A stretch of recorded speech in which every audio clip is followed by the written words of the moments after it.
Kilometre चलने के बाद आता है चक्र तीर्थ। बहुत बड़ा मैदान गोला आकार का सूखे तालाब की तरह दिखाई देता है।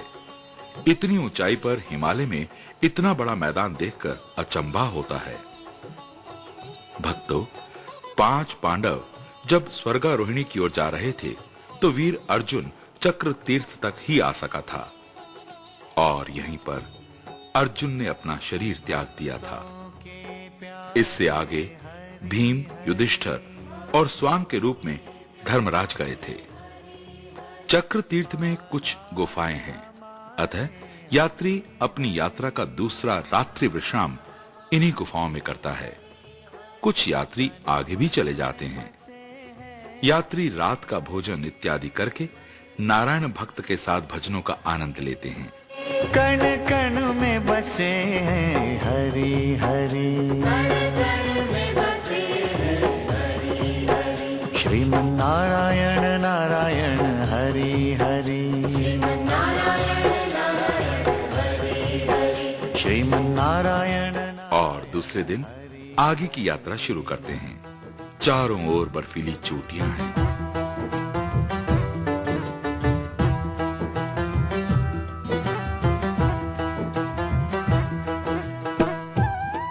अब तो बादल भी नीचे रह गए। हम बादलों के ऊपर पहुंच गए। बड़ा ही अच्छा लग रहा है। चक्र तीर्थ से आगे ये चढ़ाई बहुत ही कठिन है। ऑक्सीजन की भी कमी हो जाती है। हम इस समय लगभग 14,000 फीट की ऊंचाई पर हैं।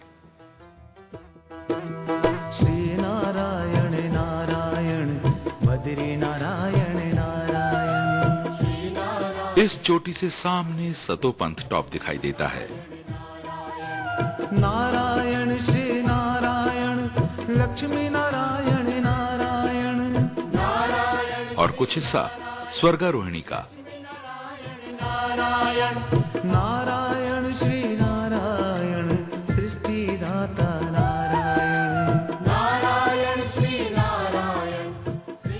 इस चोटी के बाद रास्ता और कठिन हो जाता है। श्रीमन नारायण जपले प्राणी नारायण, जय जय श्रीमन नारायण जपले प्राणी नारायण।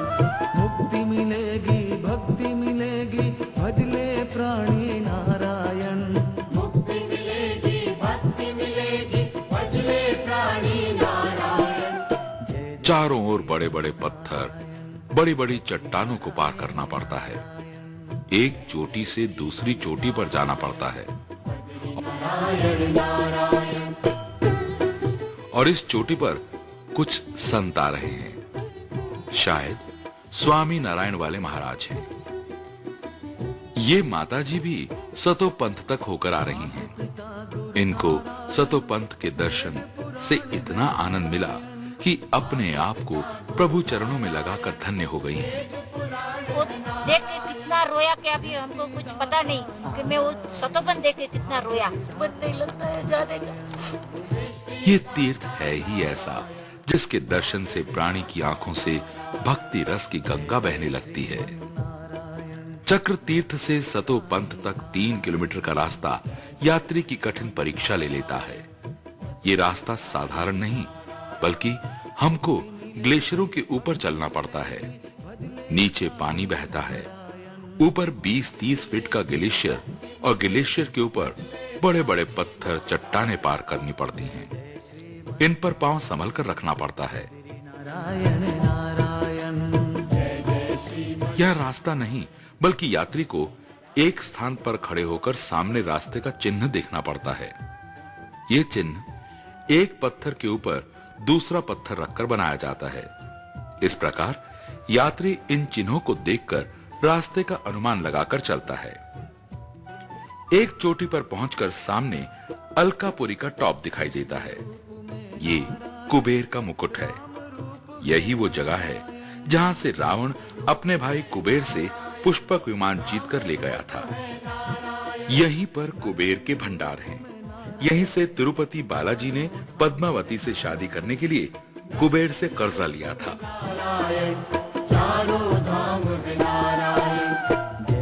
3 किलोमीटर की कठिन यात्रा के बाद सामने ही त्रिकोण रूप में एक बहुत ही सुंदर तालाब दिखाई देता है। जब यात्री सतोपंथ के दर्शन करता है तो ऐसा लगता है मानो कंगाल को खजाना मिल गया हो, जैसे तपस्वी के सामने मूर्तिमयी सिद्धि स्वयं आकर खड़ी हो गई हो। इतना स्वच्छ कांच के समान हरे रंग का जल, यात्री का हृदय सतोपंथ के दर्शन करके भक्ति से ओतप्रोत हो जाता है।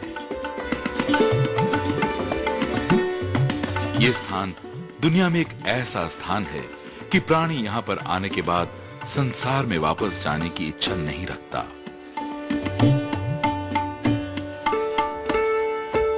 इस सरोवर का जल इतना पवित्र है कि यदि इसमें कोई गलती से तिनका भी डाल दे तो ये पक्षी इस तिनके को अपनी चोंच से उठाकर बाहर फेंक देते हैं। यहां के पक्षी भी सात्विक भाव के ही मिलेंगे। ये पक्षी और कहीं नहीं मिलते। यहीं पर आसपास में ही गुफाएं हैं। यात्री इन्हीं गुफाओं में आकर ठहरते हैं या फिर टेंट लगाकर अपनी ठहरने की व्यवस्था करते हैं।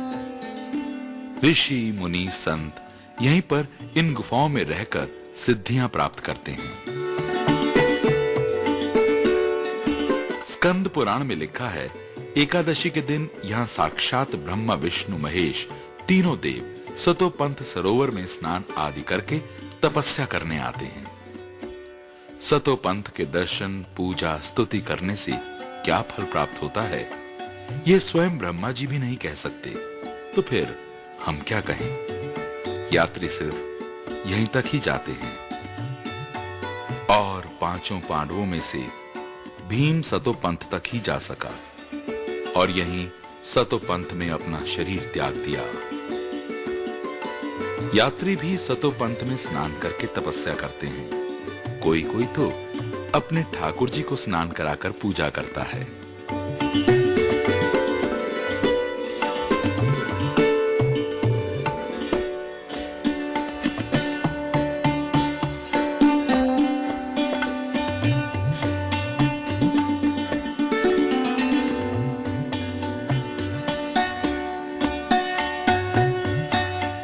दूसरे दिन कुछ यात्री जो स्वर्गारोहिणी जाना चाहते हैं वो स्वर्गारोहिणी की ओर चल पड़ते हैं।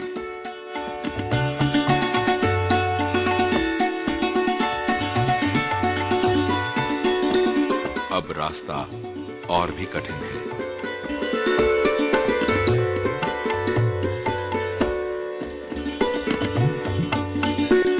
स्वर्गारोहिणी हम मोनी महाराज के साथ जा रहे हैं।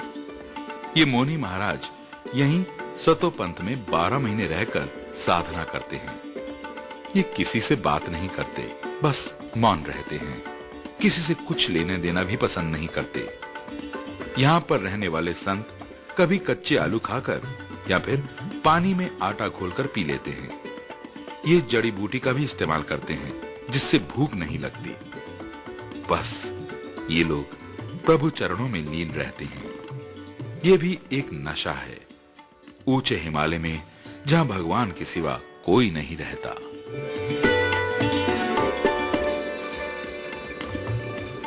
तलवार की धार जैसी पहाड़ी पर चलना पड़ रहा है।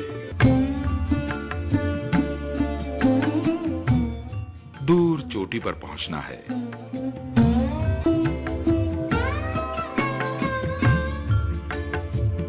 आगे फिर ग्लेशियर के ऊपर से जाना है। दूर से कहीं विस्फोट की आवाजें आ रही हैं। शायद ये ऊपर ग्लेशियर टूट रहे हैं।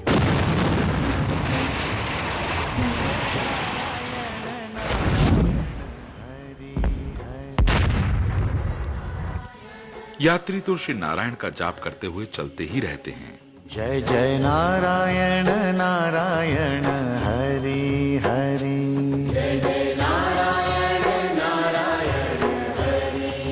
दूर चोटी के बाद पहले चंद्रकुंड आता है। यहाँ पर चंद्रमा ने 88,000 वर्ष तक अष्टाक्षरी मंत्र से जाप करके श्री नारायण से नक्षत्रों के राजा होने का वर मांगा था।